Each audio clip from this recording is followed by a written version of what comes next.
السلام علیکم ورحمۃ اللہ وبرکاتہ۔ روزانہ فضائل اعمال کی 10 منٹ تعلیم سننے کے لیے ہماری اس چینل کو سبسکرائب کریں اور گھنٹی کا بٹن دبانا بالکل بھی نہ بھولیے۔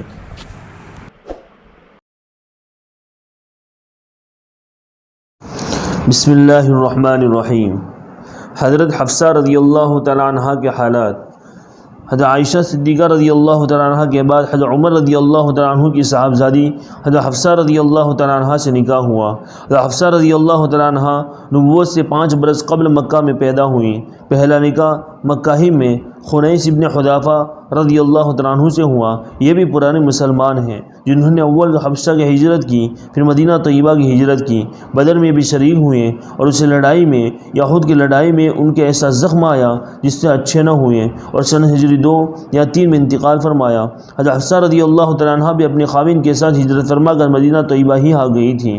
جب بیوہ ہو گئی تو حضرت عمر رضی اللہ تعالیٰ عنہ نے اول حضرت ابوبکر صدیق رضی اللہ تعالیٰ عنہ سے درخواست کی کہ میں حفصہ کا نکاح تم سے کرنا چاہتا ہوں۔ انہوں نے سکوت فرمایا۔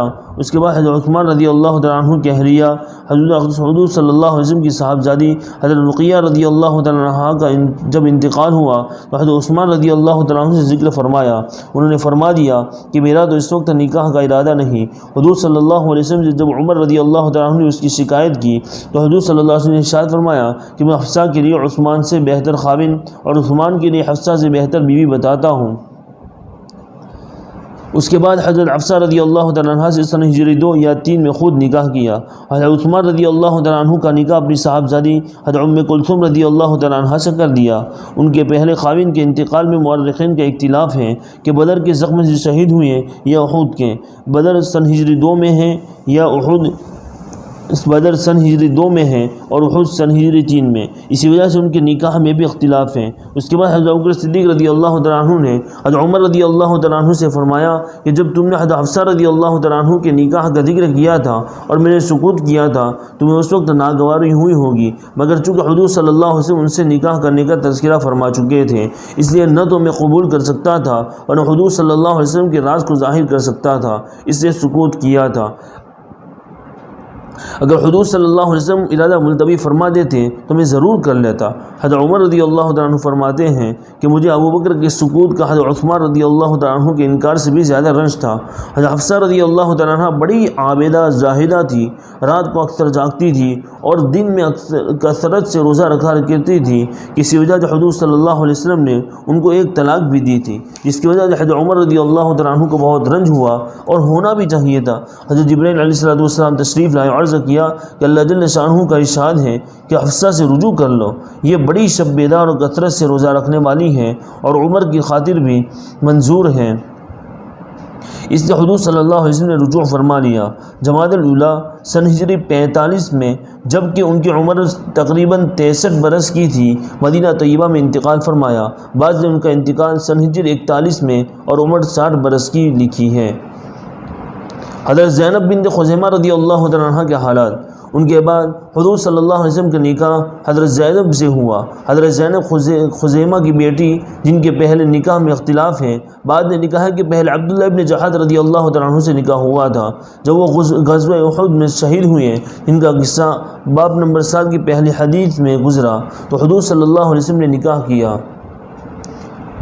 اور بعض نے لکھا ہے کہ ان کا پہلا نکاح طفیل ابن حارث سے ہوا تھا۔ ان کے طلاق دینے کے بعد ان کے بھائی عبیدہ ابن الحارث رضی اللہ تعالیٰ عنہ سے ہوا جو برم بدر میں شہید ہوئے۔ اس کے بعد حضور صلی اللہ علیہ وسلم سے ہجرت کی 31 مہینے بعد رمضان سن ہجری 3 میں ہوا۔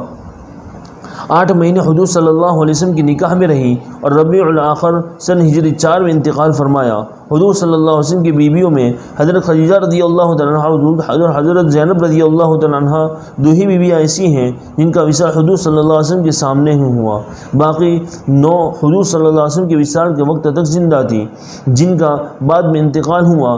حضرت زینب رضی اللہ تعالیٰ عنہ بڑی سخی تھی، اس وجہ سے ان کا نام اسلام سے پہلے بھی ام المساکین مسکینوں کی ماں تھا۔ حضرت ام سلمہ رضی اللہ تعالیٰ عنہ کے حالات۔ ان کے بعد حضور صلی اللہ علیہ وسلم کا نکاح حضرت ام سلمہ رضی اللہ تعالیٰ عنہ سے ہوا۔ حضرت ام سلمہ رضی اللہ تعالیٰ عنہ ابو امیہ کی بیٹی تھی، جن کا پہلا نکاح اپنے چچا زاد بھائی ابو سلمہ سے ہوا تھا، جن کا نام عبداللہ ابن عبد الاسد تھا۔ دونوں میاں بیوی ابتدائی مسلمانوں میں ہیں۔ کفار کے ہاتھ سے تنگ آ کر اول دونوں نے حبشہ کی ہجرت کی اور وہاں جا کر ایک لڑکا پیدا ہوا جن کا نام سلمہ تھا۔ حبشہ سے واپسی کے بعد مدینہ طیبہ کی ہجرت کی، جس کا قصہ اس باب کے 5 پر مفصل گزر چکا ہے۔ مدینہ منورہ پہنچ کر یہ لڑکا عمر اور 2 لڑکیاں درہ اور زینب پیدا ہوئیں۔ ابو سلمہ رضی اللہ تعالیٰ عنہ 10 آدمیوں کے بعد مسلمان ہوئے تھے۔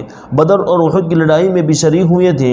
احد کی لڑائی میں ایک زخم آ گیا تھا جس کی وجہ سے بہت تکلیف اٹھائی۔ اس کے بعد سفر سن ہجری 4 میں ایک سریہ میں تشریف لے گئے تو واپسی پر وہ زخم پھر ہرا ہو گیا اور اس میں 8 جمادی الاخری سن ہجری 4 میں انتقال کیا۔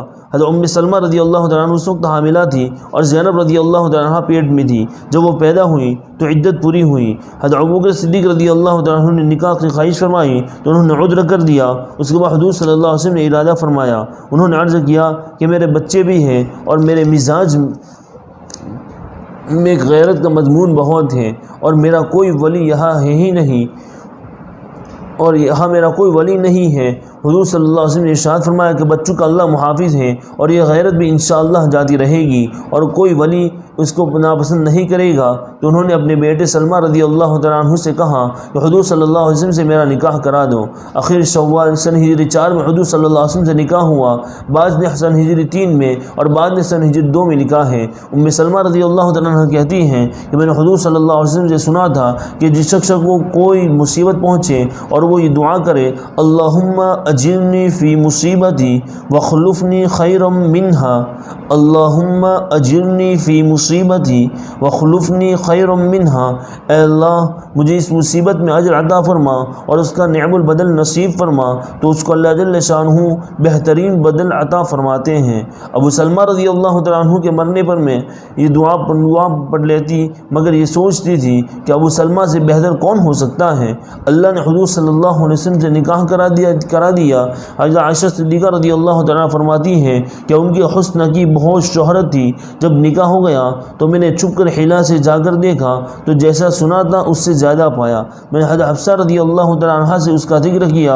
انہوں نے کہا نہیں ایسی حسین نہیں ہے جتنی شہرت ہے۔ امہات المؤمنین میں سب سے آخر میں حضرت ام سلمہ رضی اللہ تعالیٰ عنہ کا انتقال سن ہجری 59 یا 62 میں ہوا۔ اس وقت 84 سال کی عمر تھی۔ اس لحاظ سے نبوت سے تقریباً 9 برس پہلے پیدا ہوئی۔